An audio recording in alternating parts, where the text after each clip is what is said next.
Muy buenos días, muy buenas tardes y muy buenas noches. Nos da mucho gusto estar otra vez en este espacio, Pine de la mano. En esta ocasión vamos a tener otra vez desde nuestras oportunidades y espacios que estamos creando con otras asociaciones como CDG México Unidos. Tuvimos un encuentro con una genetista que pues nos platicó el tema de la diferencia entre algunos defectos congénitos y otras enfermedades.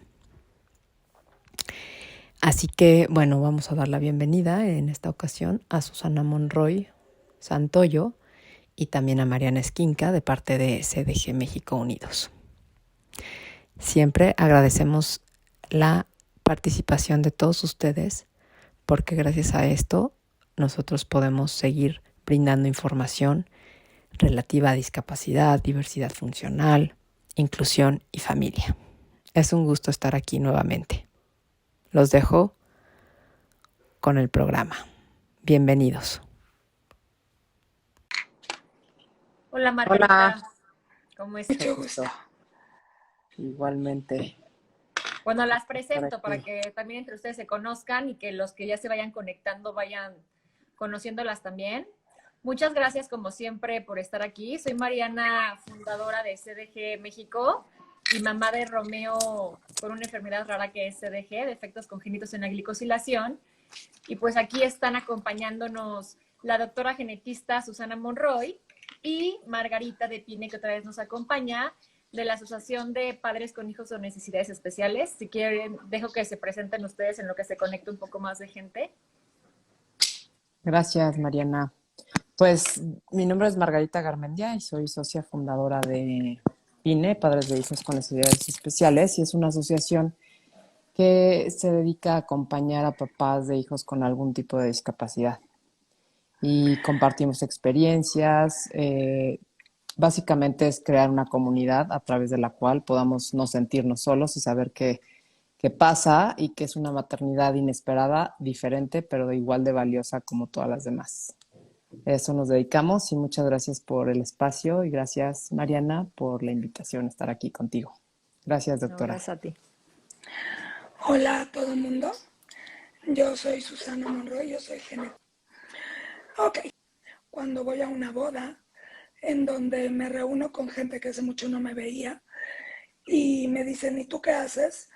Pues yo soy genetista y me dicen, dame tu tarjeta y hago la broma que le digo, no, no te la doy porque yo no quiero que nunca me vayas a ver a mí. Y es precisamente porque cuando yo voy a ir a buscar a eso, que a lo mejor el pediatra o el neurólogo pediatra o el ortar o qué hacer con esos datos para tratar de llegar a un diagnóstico con un niño. Yo nunca voy a ser el médico de primer contacto.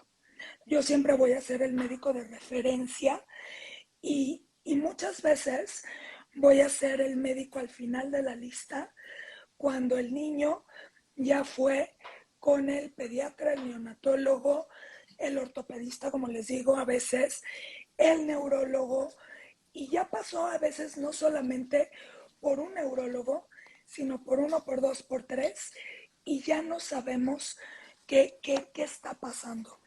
Entonces, yo soy el médico que obtiene todas esas piezas del rompecabezas, las embona para tener una imagen y tratar siempre de llegar a un diagnóstico teniendo todas esas piezas y queriéndolas embonar y queriendo tener todos esos datos en un solo diagnóstico. Entonces eso es básicamente lo que hace el genetista, querer llegar a un diagnóstico, aunque a veces, y no suele ser del todo inusual, que un niño pueda tener más de un diagnóstico, a pesar de que siempre tratamos de que todos los datos nos quepan en un mismo saquito y que todos los datos nos den un nombre y apellido. Eso es básicamente lo que es un genetista. Muy bien. Bueno, y si la gente tiene la suerte de llegar a un genetista, ¿no? Porque muchas veces los doctores pues no mandan a un genetista y al final lo que hemos platicado en varios lives, que al final muchas veces quieren pues manejar los síntomas en vez de buscar un por qué, ¿no? Y eso afecta pues a muchos niños, porque el tener un diagnóstico, por ejemplo, el post que pusimos hoy de un chiquito con CDG aquí en México, en Sinaloa, en Culiacán, que Sí, lo al vi. tener el diagnóstico tiene un suplemento que le está cambiando la vida y que está avanzando rapidísimo. Entonces, la importancia, ¿no? De poder saber que como el principio y de dónde surgen todos estos síntomas y temas que están saliendo raros desde que están chiquitines los niños. Yo te diría que uno de los grandes mitos que tenemos los genetistas alrededor es, es que como va a ser una enfermedad genética, pues no va a tener tratamiento, entonces, ¿para qué le escarbo y para qué busco? Efectivamente, desafortunadamente, habrá muchos síndromes, muchas enfermedades genéticas que no tengan un diagnóstico, un tratamiento efectivo al 100%. Pero el tener un diagnóstico, como yo siempre digo, con nombre y apellido, eso nos permite ir muchos pasos adelante. Y el ir esos pasos adelante nos permite hacer prevención a muchos niveles. Y les doy un ejemplo.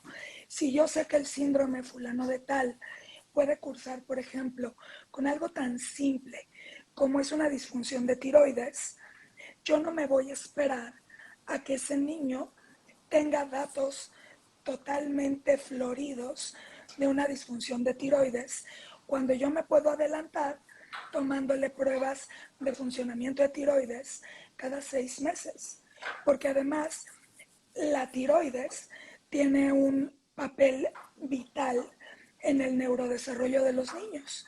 Entonces, si yo estoy a las vivas previendo y previniendo esa disfunción de tiroides y sabiendo que si ese niño tiene un funcionamiento subóptimo de su tiroides y dándole un chochito de hormona tiroidea todas las mañanas, pues entonces voy a ir muchos pasos adelante previniendo muchos problemas y ahorrándome muchos dolores de cabeza, que si bien no le voy a curar y no le voy a tratar al 100% el síndrome que el niño tenga, sí voy a poder prevenir muchas complicaciones asociadas. Entonces, como les digo, ese mito de que el genetista hace mucha ciencia, pero da muy poco tratamiento, definitivamente hemos poco a poco derribando ese gran mito de que pues no hacemos gran cosa y de que finalmente el tener un diagnóstico, un pronóstico y el poder hacer prevención hace toda la diferencia. Y mientras más temprano tengamos un diagnóstico, definitivamente el pronóstico a mediano y largo plazo de los niños puede ser muy distinto. Y qué decirte de muchas enfermedades en las que cada vez tenemos más conocimiento y en donde un suplemento, como puede ser en este caso la manosa, puede hacer pequeñas diferencias del día a día, pero que a la larga pueden definitivamente hacer cambios fantásticos para esos papás y para ese chiquito. Claro. Oye, doctora, y ahí en esos cambios o en esa prevención o en ese diagnóstico temprano, generalmente pues los papás, definitivamente pues con quienes tocamos la primera puerta es con, si hay alguna alteración en el nacimiento, pues a lo mejor con el neurólogo, en el embarazo, o sea, como que desde dónde parte la intervención temprana de un genetista bien referido, o sea, es decir, el camino ideal de una mujer que se embaraza, porque ahora pues ya incluso hay visitas al genetista antes del embarazo, ¿no?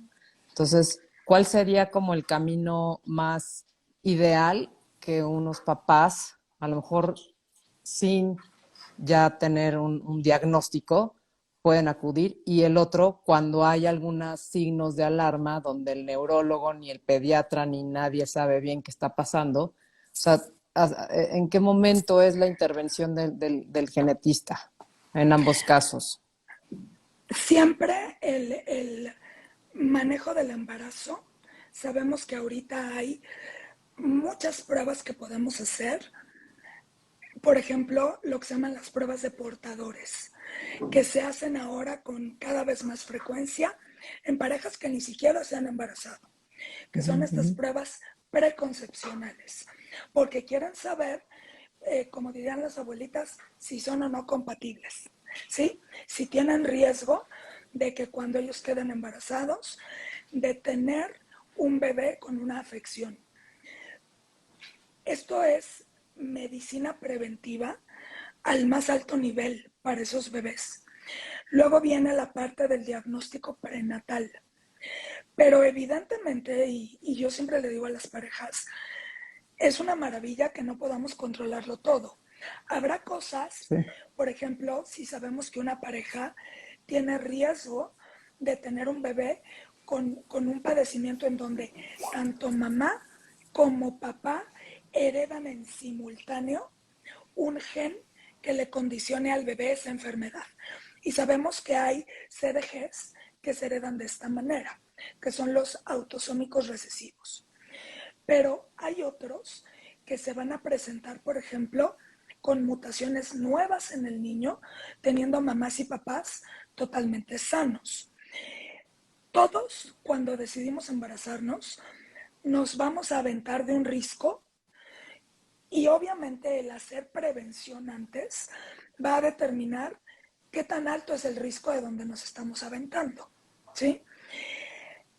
Aquí todos tenemos riesgo, de alguna u otra manera, de tener un bebé con una afección genética. Habrá riesgos más grandes, habrá riesgos más pequeños. Los estudios prenatales podrán en mayor o en menor medida identificar algunas de estas enfermedades, pero algunas se pasarán de largo. Y es ahí en donde viene el tercer punto de atención, que es el neonatólogo y nuestro pediatra. Afortunadamente, cada vez más los pediatras están más y más sensibilizados a identificar esos datos de alarma tempranos, en donde si el niño no está alcanzando los hitos del desarrollo en el momento en el que lo deben alcanzar, en donde el niño tiene algunos rasgos peculiares, ¿sí? Que no tienen que ser malformaciones súper evidentes, sino rasgos muy sutiles que a lo mejor se salen de lo que marca su experiencia como pediatra, pero es ahí en donde piden el apoyo del genetista. Y afortunadamente, cada vez más los pediatras se acercan a los genetistas pidiendo ayuda, pidiendo consejo y diciendo, a lo mejor estoy exagerando, pero quiero que evalúes este niño. Y es ahí en donde muchos diagnósticos pueden llegarse a hacerse de manera muy temprana. Y bueno, ¿qué decir ahora de muchos estudios moleculares a los que tenemos acceso? Y me refiero a acceso no solamente desde el punto de vista tecnológico, sino también con el abaratamiento de costos, en donde estudios de muchos genes de jalón que antes era imposible solicitarlos, ahorita cada vez más los pacientes pueden tener acceso y eso también a nosotros como genetista nos abre la puerta para poder ofrecerle a los pacientes diagnósticos rápidos, diagnósticos tempranos y diagnósticos certeros. Entonces, todos estos puntos se van concatenando para poder ofrecerle a los pacientes diagnósticos. Claro. Y claro, es que sí, cada vez es más cercano, pero por ejemplo, ¿qué pasa en muchos hospitales públicos como que tienen esa dificultad que también ya hemos mencionado antes, ¿no? En los hospitales públicos que no cuentan con genetista, pues ahí es cuando empiezan los diagnósticos equivocados y que les empiezan, o sea, que es más complicado llegar a un diagnóstico de este tipo. Claro, es ahí en donde empieza lo que se llama la odisea diagnóstica, ¿no? Y entonces es ahí en donde empezamos, yo siempre le digo a los pacientes, que es como tener una cabaña con goteras. Y entonces empiezas a tener en una parte del techo una gotera, otra. Y entonces en vez de hacer un trabajo para poder parchar el techo, que eso sería un diagnóstico, ¿qué es lo que empiezas a hacer? Empiezas a poner cazuelitas en el piso, pues para que el piso no se te moje. Y entonces pones una cazuelita aquí o una ollita allá para simplemente contener la gotera y entonces evitar que se te inunde la casa, pero eso no te va a resolver el problema. Y entonces ahí el niño que empieza con convulsiones va a ser referido al servicio de neurología. Y el neurólogo, ¿qué es lo que va a hacer? Le va a dar 1, 2 o 3 anticonvulsivos para tratar de ver qué respuesta tiene el niño. Pero el niño tiene retraso del neurodesarrollo y entonces va a ser referido al servicio de rehabilitación. Y entonces vamos a poner la segunda cazuelita en el piso. Ay, pero el niño tiene movimientos oculares raros y entonces, o tiene estrabismo. Entonces va a ser referido a oftalmología. Entonces vamos a poner la tercera cazuelita. Pero entonces empezamos a hablar o empezamos a jugar el juego de los sordos, de los ciegos y de los mudos, en donde no tenemos una integración. Y a pesar de que no podamos tener a lo mejor ese estudio molecular, que en muchos sentidos a veces solamente invirtiendo 5 o 7 mil pesos podríamos impermeabilizar ese techo, como no hay una comunicación efectiva y entonces el niño está por aquí, por acá y estamos perdidos, estamos perdiendo tiempo hasta que, ¿qué es lo que pasa? Se nos viene el techo encima. Y entonces no hicimos nada, no reparamos el techo, se nos acabó inundando la casa y se nos cayó el techo. Y eso es lo que definitivamente no queremos que siga ocurriendo. Y es ahí en donde a veces quienes terminan por medio parchar o medio impermeabilizar, a lo mejor no de la mejor manera o de la manera más efectiva, es el genetista. Esa es la chamba del genetista, tratar de tomar todos los datos y decir, no, a ver, espérame, es que no puedes tener todo al mismo tiempo en un mismo paciente sin tratar de integrarlo todo en un mismo diagnóstico. Y a veces los hospitales no tendrán acceso a un diagnóstico molecular, pero con el simple hecho de tener una sospecha, el paciente puede estar del otro lado. Y entonces es ahí en donde las organizaciones y los grupos de pacientes como el tuyo pueden echar la mano para entonces pagar esa cubeta de impermeabilizante y tratar de echarles la mano para tratar de llegar a un diagnóstico. Ese diagnóstico fino que ya se sospechó. Oye, Claro. un poco lo que estás diciendo y yo me regreso. Mi hija va a cumplir este año 15 y no sé, Mariana, que no recuerdo si fue, tú tuviste un parto normal y saliste a los 2, 3 días, pero como que hay dos caminos, ¿no? O sea, como que cuando hay en mi caso fue en el parto, hubo pues un accidente, una hipoxia, en fin, como que datos, y luego hubo estuvo conectado a un ventilador, es decir, como que los pasos indicaban que hubo una lesión cerebral, ¿no? Y al paso del tiempo sí nos mandaron con un genetista, no encontraron nada, pero, pero hay como dos caminos. Entonces en ese yo me fui por el lado de, bueno, digo, además de que sí tuve la oportunidad de ir con un genetista donde no hubo nada, pero cuando hay como alteraciones o factores externos que hacen que te puedan decir, bueno, no hay algo genético, aparentemente, sino hubo algo que pasó durante el parto y eso fue lo que provocó una hipoxia y una lesión cerebral y por tanto da pues no le llaman parálisis cerebral, pero sí una leucomalacia periventricular, ¿no? Eso es independiente y la pueden manejar como una parálisis cerebral, pero cuando nace un niño del hospital, se va a su casa y empieza a ver algunos signos o alteraciones que no están bien, pero dan signos como que son las goteras que caen. Es decir, o sea, ahí es como en qué cajón pueden caber unos sí y otros no. O sea, hacia dónde puede ir este, la intuición, porque todos esos síntomas podrían parecer como que es para este cajón. ¿Por qué ir a un genetista si caben todos en estos síntomas que indiquen que puede ser una parálisis cerebral y por ahí una rehabilitación y por ahí un camino el que ya lleva recorrido pues muchísima gente? O Claro, y y por no eso el una mal enfermedad. diagnóstico. Sí, sí, 100%. Como dices, por eso el mal diagnóstico que la mayoría, por ejemplo, yo hablo en los casos. Esas proteínas perfectas, pues voy a tener un problema porque todas esas sustancias no van a funcionar adecuadamente.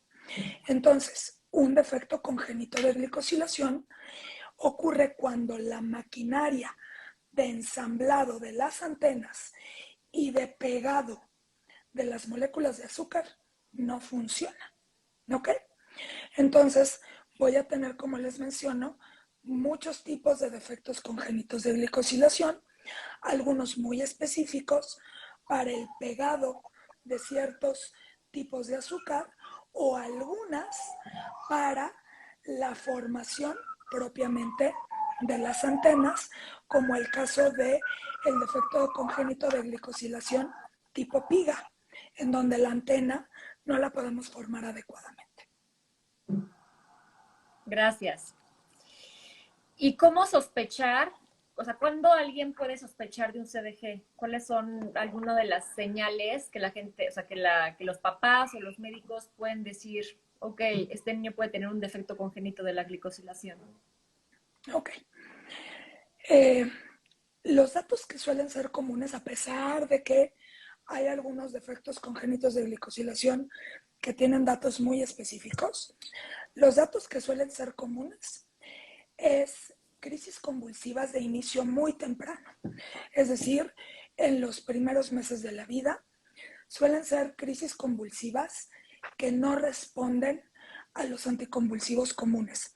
Son niños que empiezan a convulsionar chiquitos y si bien las crisis convulsivas son la causa número uno de visita a un neurólogo pediatra o a un servicio de neurología, son crisis convulsivas que no me van a responder de manera adecuada a los anticonvulsivos. Son chiquitos que van a requerir 1, 2, 3, 4 anticonvulsivos y van a seguir sin control de las convulsiones. Van a tener electroencefalogramas feos, es decir, a pesar de los medicamentos, los electros siguen teniendo descargas en sus cerebritos muy importantes. Si yo les hago una resonancia magnética, que es parte del abordaje integral de las crisis convulsivas, puedo encontrarme algunas malformaciones cerebrales y una de las más habituales es que el cerebelo, que es una estructura que está en la parte posterior del cerebro, suele ser más pequeño, tanto el cerebelo como lo que es el tallo cerebral. Y entonces es una malformación común a varios de los defectos congénitos de glicosilación. Puedo tener igualmente algunos movimientos oculares atípicos y esto es el nistagmo, que son los movimientos oculares rápidos, rápidos, rápidos, rápidos, sin poder enfocar algo y pueden ser tanto de lado a lado como arriba abajo. Algunas alteraciones clínicas es que, por ejemplo, los pezoncitos suelen estar invertidos. En vez de estar hacia afuera el pezoncito, como habitualmente lo vemos, está hundido, está como excavado. Y eso es un dato que también suele ser común. Y dentro de los datos del laboratorio podemos tener algunas alteraciones en el funcionamiento del hígado y de la coagulación. Por último, algo que puede ser también común son niños con infecciones de repetición. Entonces es un chiquito que se infecta de una neumonía hoy y en 2 meses vuelve a tener una neumonía y en 2 meses otra neumonía, y eso es algo que no es común. Y algo que suele ser muy prevalente son niños que empiezan a notar retraso en el neurodesarrollo. Es decir, el niño que tiene que sostener cabeza a los 3 meses puede llegar a los 9 meses, 1 año, y no logra sostén de cabeza. El niño que tiene que sentarse solito a los 6 meses no logra sentarse al año de edad. No gatean, no se ruedan, y es ahí en donde la mamá se le van a prender focos rojos, porque además de todo lo demás, no empieza a lograr avance en el neurodesarrollo. Claro. Es que sí, aparte te la puse un poco difícil porque de 170 tipos de CDGs, ¿no? Pero sí, son como... Es como Pero lo sí, más común. claro, claro, perfecto, muchas gracias.